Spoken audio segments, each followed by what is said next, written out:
Viral ang video ni Catriona Gray na nasa airport.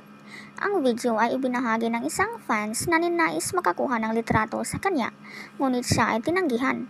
Makikitang nakatayo ng ilang minuto ang beauty queen na walang ginagawa.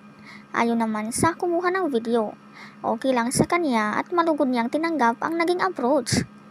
Ayon naman sa iilang netizens, mataas pa ang oras ni Catriona sa pila, ngunit hindi man lang nagawang ngitian ang fan. Siya naman ay naintindihan ng ibang netizens dahil anila ay siya ay tao lang din na gusto ng space at privacy. Hindi naman maring mahusgahan si Catriona dahil lang sa isang video. Higit sa lahat, siya ay tao lang na dadaan sa beast mode. Baka siya ay may pinagdaanan kaya't ninais magkaroon ng peace of mind at walang disturbo.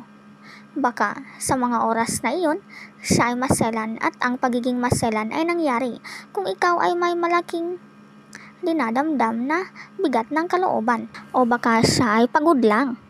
Ikaw, ano masasabi mo dito?